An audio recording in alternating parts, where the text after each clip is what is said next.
राष्ट्रीय ऑलिम्पिक दिवस हा उद्या आहे, परंतु काही सुट्टी असल्या कारणाने आपण आज साजरा करत आहोत। तर मानवी जीवनामध्ये खेळांना अनन्यसाधारण असं महत्त्व आहे।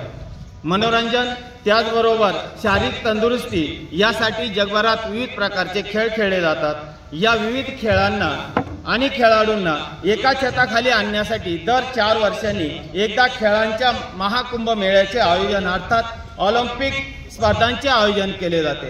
या स्पर्धेत जगभरातील देशातील हजारो खेळाडू सहभागी होत असतात आणि या खेळांचे महत्त्व दिवसेंदिवस वाढत जावं यासाठी दरवर्षी 23 जून हा आंतरराष्ट्रीय ऑलिम्पिक दिवस साजरा केला जातो। दिवसेंदिवस महत्त्व वाढत जावं यासाठी या ऑलिम्पिक जागतिक ऑलिम्पिक दिवसाची सुरुवात केलेली आहे। तर उद्याकडे 23 जून हा आंतरराष्ट्रीय ऑलिम्पिक दिवस पूर्ण जगभर साजरा केला जाणार आहे। ऑलिम्पिक खेळाचा जो इतिहास जर बघितला तर 300 वर्षाचा इतिहास आहे आणि आंतरराष्ट्रीय ऑलिम्पिक दिवसाची सुरुवात ही प्रथम 1886 मध्ये झाली होती।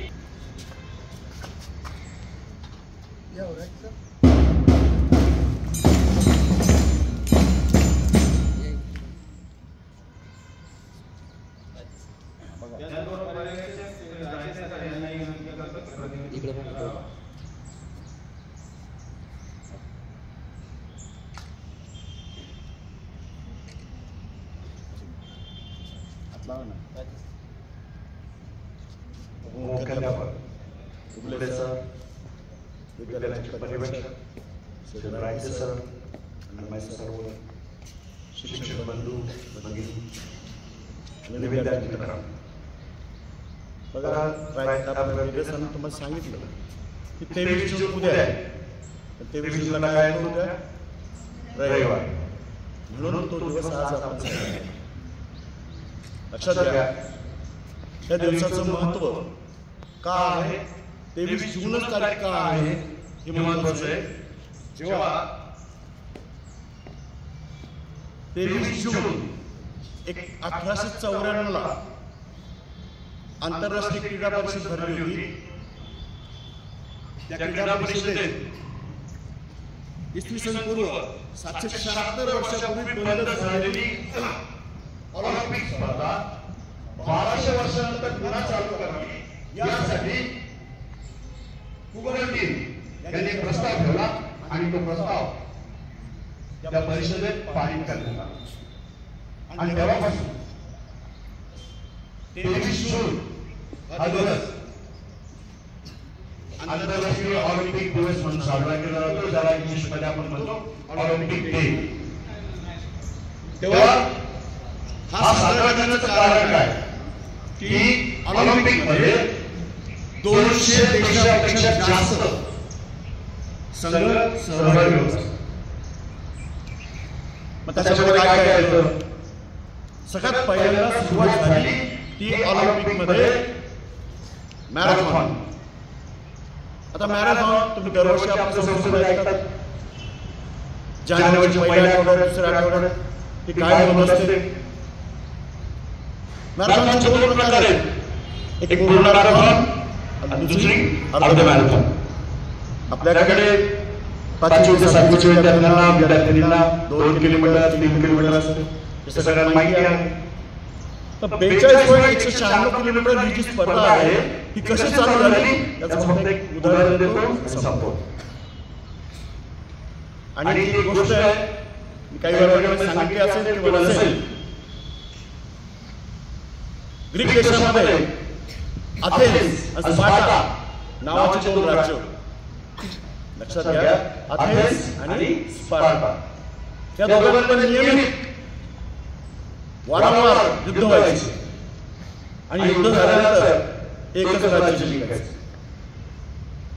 ते म्हणजे स्पार्टा।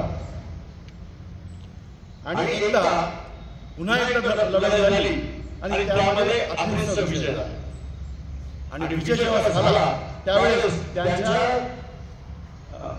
सैन्यामधला एक सैनिक जो होता पायदळामधला, तो राजाला ही बातमी देण्यासाठी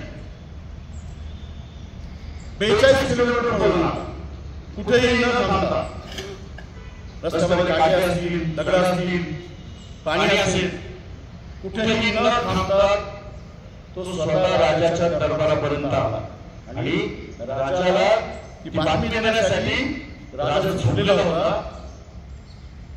आणि प्रवेशद्वारावर 2 सैनिक होते. त्यांनी त्याला आढळलं. त्यांनी त्याचा विचार केला नाही, त्या दोघांना मारून टाकलं आणि राजाजवळ गेला, उभं होतं. राजा झोपेतून उठला आणि राजाने सांगितलं, राजा यावेळेस आपलं सैन्य जिंकलं.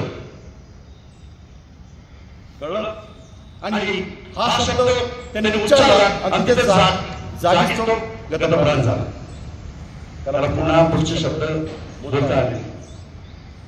म्हणजे आपला एक देश जेव्हा युद्धामध्ये जिंकतो त्याची वार्ता देण्याकरता हा सैनिक इतक्या लांब पळत गेला आणि त्या राजाने त्या सैनिकाच्या स्मरणार्थ ही स्पर्धा त्याच्या राज्यामध्ये पहिल्यांदा झाली.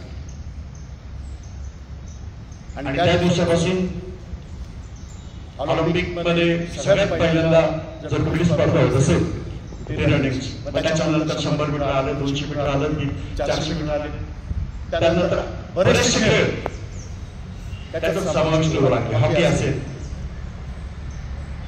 आता तर तुमच्या ऑलिम्पिक मध्ये क्रिकेट मध्ये येणार. म्हणजे एक एक खेळ करून त्यामध्ये समाविष्ट होत आहे.